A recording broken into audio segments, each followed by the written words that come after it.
What's up, guys? Welcome to the 100 Fantasy Football channel, and in this video, as we get ready for week 2, I'm going to help you strategize how to analyze players that blew up in week 1, and that way you can determine whether the hype is real or it's something that you just need to look past. I'm going to blitz through the list of top 45 players, and I'm going to hand select a few of them that really stood out and determine and show you how to analyze it from a fantasy football perspective. That way, going forward, you can catch these same trends by focusing on these particular statistics. Like I said, we have a few of them, and here's some examples. The first one is going to be JuJu Smith-Schuster. We know that in week 1 he had a pretty good outing by getting really involved versus the Arizona Cardinals and was the clear wide receiver 1 for Patrick Mahomes. However, this past Thursday night, we saw that he had minimal usage, and it just goes to show that Patrick Mahomes is really going to, number one, target the tight end, and with Tyreek Hill now out, he's going to really spread the ball all over the field. But one thing we do know is that you're going to see a lot of ups and downs with JuJu Smith-Schuster, which was, essentially this is where you drafted him. You drafted him to be your wide receiver 3, maybe even your flex. So someone that you knew wasn't going to be a staple for you at the wide receiver position, but would have a few weeks where he was going to really blow up. Unfortunately for Marquez Valdes-Scantling, he's just the absolute opposite. We've seen now 2 straight games where his involvement is minimal and the fantasy impact is just not there. And I'm telling you right now, he does not deserve a roster spot on your fantasy teams. So with those 2 examples now in play, here's exactly what I want you to focus on when you're looking to analyze whether a player is legit or the hype is just something that you should be paying attention to. The first thing you want to analyze are the touches. Now, the touches could vary depending on the position. So for a running back, it obviously goes to carries and also their involvement with their receptions. Same goes for wide receivers. Though you don't have a lot of wide receivers that are impacted by also getting involved in the running game, some of them like Deebo Samuel or even Chase Claypool that we saw in week 1 get touches and actually increase their value that way. A second thing that I analyze that I think easily gets overlooked is understanding the game script as well as the matchup. What I mean by game script is if a team is trailing, you're obviously going to have that team throw the ball a lot just to play catch up, and that could inflate a lot of numbers, particularly for wide receivers and tight ends. Whereas on the inverse side, if a team is winning by a pretty good surmountable lead, that's when you'll see the running backs really involved. That way they can run the clock out. When you combine the amount of touches that a player has and also understanding the matchup and the game script, these 2 things are a recipe for success on being able to predict future performances for players. All right, cool. Let's continue looking at some of these top players and determine whether or not the hype is real or something that you should just pass up on. The next one we're going to be analyzing is going to be Kadarious Toney from the New York Giants. This is a bummer because I was really big on him coming into the season, but he had a very minimal involvement in week 1. He had 2 receptions, 28 yards, played only 7 snaps, and now we're getting reports that this week he's suffering a hamstring injury that may potentially set him out. Long story short, even though I was very high on him going into the season, he's someone that you just need to cut bait on, because by the time he comes back, by the time he's healthy, by the time that he's getting involved in the offense, there would have already been a couple weeks already been there. And in fantasy football, you just want to make sure that you can capitalize with players that have opportunities to really get some points for you.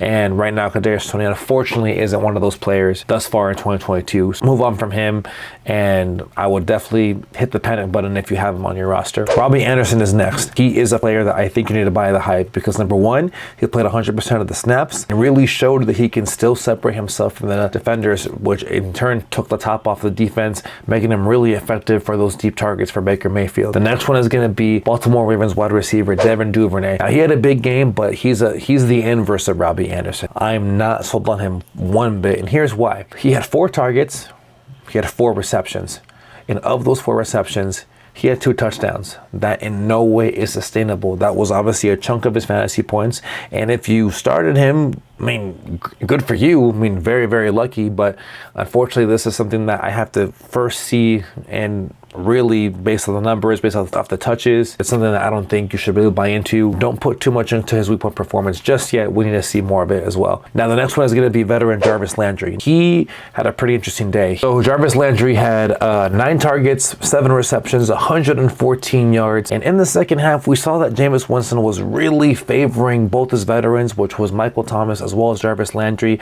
I like Chris Olave, and I believe that Olave, as he gets more and more comfortable with the offense, is going to take some of those targets, but right now I believe that Jarvis Landry is someone that you should buy the hype on, being that he's already showing a really strong presence with the New Orleans Saints. So the next player is going to be Dontrell Hilliard from the Tennessee Titans. He had a big performance, 21 plus fantasy points in week 1, but nah, you could pass on this one. I mean, he had 2 attempts, 8 yards, 3 receptions, 4 targets, 2 touchdown passes. I mean, we all know this is the Derrick Henry show. Don't buy too much into this. If you got him on waivers, I'm sorry, I feel sorry for you because it was a waste. Until we see some sustainable value and we see really Derrick Henry get phased out, which I highly doubt, don't put too much stock into Dontrell Hilliard. The next player we're going to be focusing on is going to be Curtis Samuel. Curtis Samuel, I love the involvement. He had 11 targets, 8 receptions, 55 yards, 1 touchdown. He even saw 4 carries on the ground, showing his versatility. And this is just the makeup of what you want to see in someone. And that's why I believe that Curtis Samuel is going to be someone that you need to buy the hype on,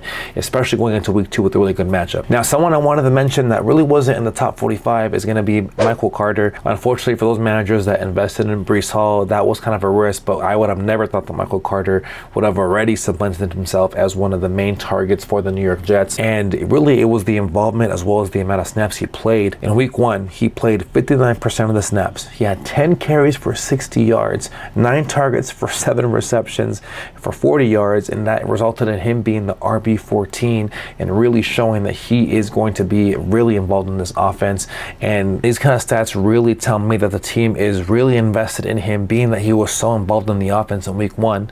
So if you have Breece Hall, unfortunately, you may want to consider benching him until we see something change, because this kind of output from Michael Carter makes him really hard to sit. And I would imagine that the New York Jets are still going to want to get this kind of player involved, being that he's really showcasing that he can make something out of the opportunities that he's given. Okay, we're going to now transition and go over some of my favorite must starts for week number 2. But before doing so, if you've been getting value out of this video, be sure to hit that like and subscribe button. First player is going to be James Conner out of the Arizona Cardinals. James Conner was the RB15 in week number 1, and just check out his stats. They're really telling about the value that he brings to the Arizona Cardinals backfield. He had 10 carries for 60 yards and a touchdown. He also saw 6 targets for 5 receptions for 29 yards, giving him a total of 16 total touches. And all this for me was pretty optimistic to read, because he did this in a negative game script. The Kansas City Chiefs beat the brakes out of the Arizona Cardinals in week 1, but that kind of usage that James Conner saw early on makes it really optimistic for me to want to see how he does going forward, especially because in week number 2 he's going to be facing the Las Vegas Raiders. And the reason why this is important is because the Las Vegas Raiders were the 4th worst defense to opposing running backs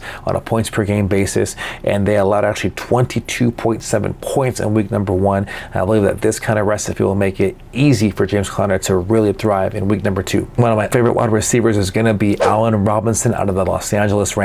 And I get it, he had a bad game in week number 1, 2 targets, 1 reception for 12 yards, but there is a silver lining. He played 46 of 49 snaps, and he's also going up against Atlanta. Atlanta was the 3rd worst defense to opposing wide receivers in fantasy on a points per game basis. This makes it easy for me to want to consider him someone that should be in your starting rosters in week number 2. And one of my favorite tight ends to start in week number 2 is going to be his teammate, and that's going to be Tyler Higbee from the Los Angeles Rams. Now, I get he didn't put much of a performance either in week number 1, but he saw 11 targets. And this kind of usage is something that we've seen consistently from Tyler Higbee. And this now gives him 3 straight games having 8+ targets or more. And that also now gives him 8 straight games that he's had 5 targets or more. And just as bad as Atlanta was with the opposing wide receivers, they were just as bad with tight ends. They also were a bottom 3 defense to opposing tight ends from a points per game basis. So I equate the opportunities that Higbee is going to get along with the defense that he's going to face for him to have a phenomenal week 2 for you